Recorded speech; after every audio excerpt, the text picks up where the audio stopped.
Welcome to the deep dive. We're looking at a guide you sent over from ObserverPoint, published April 4th, 2025. It's all about the low-carbohydrate diet. That's right. A pretty thorough piece. Yeah, it looks. So our mission today is really to, cut through the noise a bit, pull out the essential stuff so listeners understand what these diets are, how they actually work. The potential upsides, the things to watch out for, basically give some clarity. Exactly. So we'll start with carbs, define the low-carb approach, Yeah. look at benefits, foods, side effects, the whole picture. Sounds good. Let's jump in. Okay, carbohydrates. Mhm. The guide says they're a primary energy source. Break down into glucose, insulin helps use it, standard stuff. Right, a macronutrient. But the key distinction the guide makes, and it's important, is between simple and complex carbs. Ah, yes. Why is that so crucial here? Well, simple carbs, think sugars in fruit, milk, especially added sugars, they hit your system fast. Quick glucose spike, quick insulin response. Complex ones, starches in grains, potatoes, legumes, and fiber, they take longer to break down, so a much more gradual release of glucose. Slower burn, basically. Exactly.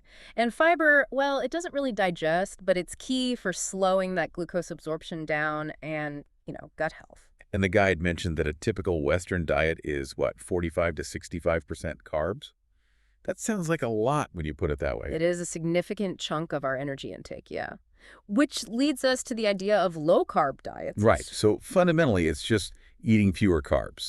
The guide says less than 100 grams a day, sometimes way lower, like under 50 for keto. Precisely. And crucially, you replace those carbs. You increase your intake of fats and proteins to make up the energy difference. It's not just about cutting carbs, it's about replacing them. Exactly. And there's a spectrum, Some people might go for a moderate reduction, maybe 100, 150 grams. Others go much stricter, like Atkins or, as you mentioned, ketogenic diets. And that stricter level, that's where ketosis comes in. What exactly is that? Yeah, so when carb intake drops really low, your body flips a sort of metabolic switch. It doesn't have enough glucose readily available for energy, so it starts breaking down stored fat instead.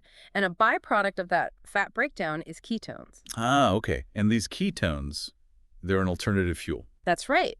The brain, other tissues, they can use ketones for energy quite efficiently when glucose is scarce. It's an adaptation. Fascinating. Okay, so let's talk benefits. The ObserverPoint guide lists quite a few potential ones. Weight loss is usually top of mind for people. It is. And the mechanism is interesting. It's not just fewer calories, potentially. Lower carb intake usually means lower insulin levels. Right. Insulin signals fat storage, so less insulin. Means the body is more inclined to release stored fat for energy. Plus, protein and fat are very satiating. They help you feel fuller for longer. So you might just naturally eat less. That's often a big part of it, yes. Reduced appetite, fewer cravings, especially for sugary stuff. Makes sense. The guide also highlights better blood sugar control. That seems pretty direct. Less carbs and less sugar in the blood. Absolutely. For people with type 2 diabetes or insulin resistance, this can be a major advantage. Less demand on the pancreas, potentially more stable blood glucose levels. Huge for managing those conditions. Under medical guidance, of course, but Wow. yes, potentially very significant. Then there's cholesterol. The guide was a bit more nuanced here. It said HDL, the good kind, might go up and triglycerides down. Yes, those are common findings in some studies. Better HDL, lower triglycerides. But LDL, the bad cholesterol. That one can be more variable. Some people see it go up, some see it go down or stay the same. It can depend on genetics, the types of fat being eaten. Yeah. It's not uniform. So individual responses matter there. Good to note. What about mental clarity? I've heard people report that. The guide mentions it. The theory is partly stable blood sugar, fewer peaks and crashes, and partly the brain using ketones, which might provide a more stable fuel source for some. Interesting. And reduced appetite we touched on, feeling full from protein and fat. Right. Minimizes those cravings for snacks and sweets, which helps with adherence.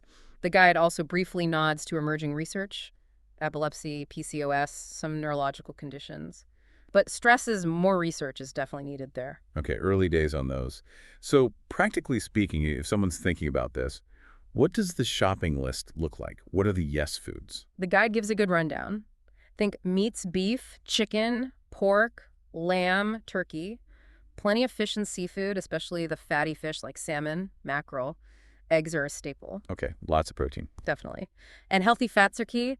Avocados, olive oil, coconut oil, butter, ghee, nuts and seeds, almonds, walnuts, chia, flax. Even fatty cuts of meat fit in. What about vegetables?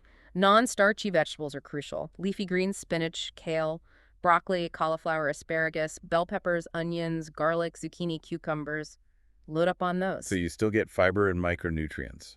Exactly, you need those. Some low-carb dairy like cheese, heavy cream, unsweetened Greek yogurt in moderation. And even berries, strawberries, blueberries, raspberries can fit in small amounts. Okay, that actually sounds like a decent variety. What's on the avoid or limit list then? I'm guessing bread and pasta are out? Oh, yeah. Grains are generally avoided: wheat, rice, corn, oats, barley. Sugary foods are a definite no-go. Soda, juice, candy, cakes, pastries. Starchy vegetables too, like potatoes. Yeah. Potatoes, sweet potatoes, corn, peas, butternut squash, they're higher in carbs. Most fruits, apart from berries in moderation, are limited due to sugar content. So bananas, mangoes, grapes are usually out. Legumes, beans, lentils. Often restricted, yeah, especially in the stricter versions like keto because they do contain carbs. And processed foods are a big one to watch. Hidden sugars, unhealthy fats, you name it. Got it. Now the guide mentions the keto flu. What's that about? Is it inevitable? Not inevitable, but common. As the body adapts from burning glucose to burning fat, some people feel, well, a bit rough for a few days or maybe a week or two. What kind of symptoms? Headaches, fatigue, maybe some nausea, irritability, brain fog. It's basically withdrawal from carbs and the body adjusting its machinery. But it passes. Usually, yes. The guide emphasizes it's temporary. Staying really well hydrated and making sure you get enough electrolytes like sodium and potassium can help lessen it. Good tip. The guide also warned about potential nutrient gaps if you're not careful. That's a valid concern with any restrictive diet. If you cut out whole food groups like grains or fruits, you need to be mindful about getting those nutrients elsewhere. So focusing on variety within the allowed foods is key. Absolutely. Lots of different non-starchy veggies, different protein sources, healthy fats. That helps cover your bases. Also, some people experience digestive changes like constipation initially from less fiber. Right, less grain fiber. So again, focusing on non-starchy veg fiber and plenty of water is important. The guide also talks about sustainability. This isn't necessarily easy long-term for everyone. No, it's not. Finding an approach that fits your lifestyle, your preferences, your goals is crucial. And as we said with cholesterol, individual responses vary hugely based on genetics, activity level, health status. It's definitely not a one-size-fits-all situation. Not at all. Which leads directly to probably the most important piece of advice in the guide. Let me guess. Talk to a professional. Bingo. Especially if you have any pre-existing conditions, diabetes, kidney issues, heart disease, you absolutely need to talk to your doctor or a registered dietitian before making a big change like this. Why is that so critical? Well, they can help figure out if it's actually safe and appropriate for you. They can discuss the risks, make sure your nutritional needs are met, help you manage any existing conditions alongside the diet change. It's about doing it safely and effectively. Personalized guidance. Makes total sense.